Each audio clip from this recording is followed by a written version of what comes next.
Hello, Dr. Sushma Singh this side. Welcome. Today we start Unit 23 WTO, GATT, GATS, Capital and Human Flows. In the previous unit of this block, we have discussed the issue of social, cultural, and economic dimensions of globalization and also the various facets of structural adjustment program and the impact of international trade regulations on traditional and indigenous knowledge. We have understood how the current pace of globalization has affected the process of development across the globe. Trade, both national and international, has become a very important aspect of development.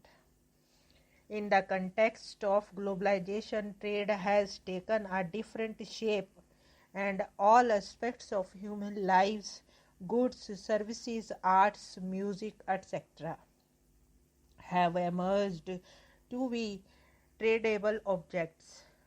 New mechanisms have emerged to facilitate trade globally. Some of the important international bodies, mechanisms of these arrangements are those of WTO, GATT, and GATS. In this unit, we shall discuss the implication of all these arrangements for the developing world.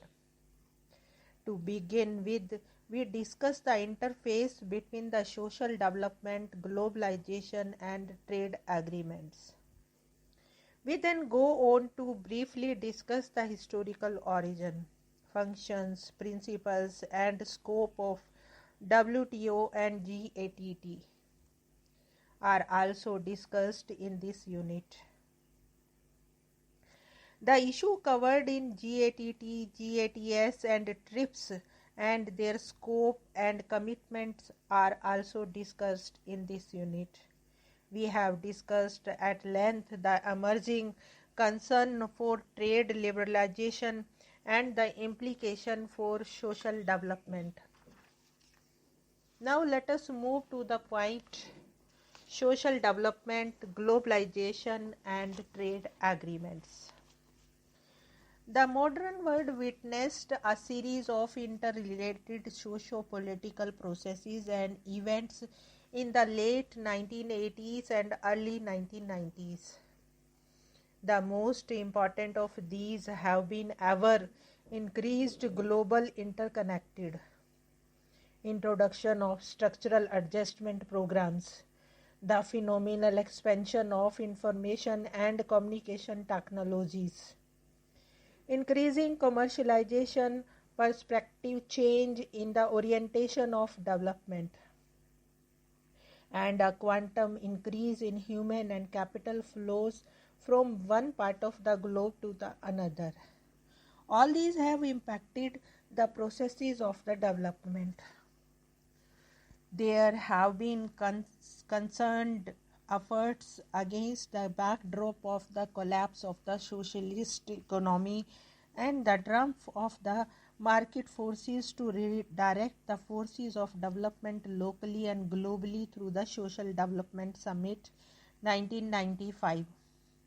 Formation of the World Trade Organization, the General Agreement on Trade and Tariff GATT, and the General Agreement on Trade in Service GATS.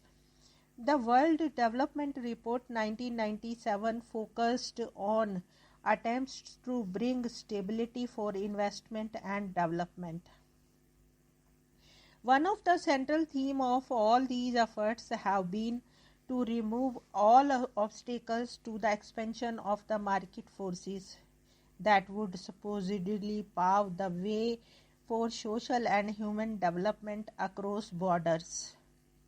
Let us examine briefly how the Social Development Summit 1995 has built up the case for free trade. The Social Development Summit 1995 took place in Copenhagen in the wake of globalization and introduction of structural adjustment programs, and especially on the eve of the 50th anniversary of the United Nations Organization.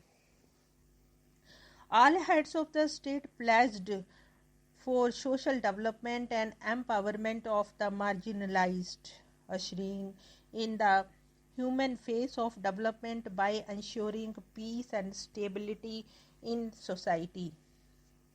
At this summit, all the heads of the states and government recognized that broad-based and sustained economic growth is necessary to sustain social development and justice.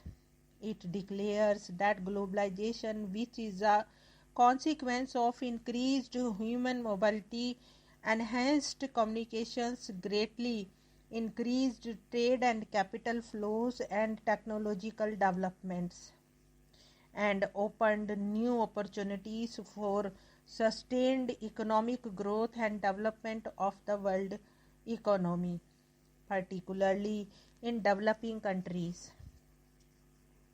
Furthermore, the global transformations of the world economy are profoundly changing the parameters of social development in all countries. The challenge is how to manage these processes and threats so as to enhance their benefits and mitigate their negative effects upon people. While identifying the principles and goals of social development and the framework of its action, this summit emphasized the need of integrate economic, cultural, and social policies so that they become mutually supportive and acknowledge the interdependence of public and private sphere of activity.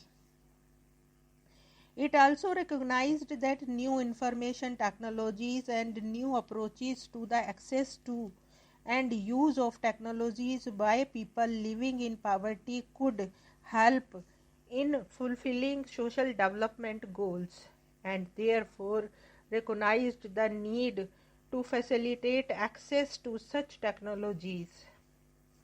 The summit made several commitments in order to meet the goal of the social development.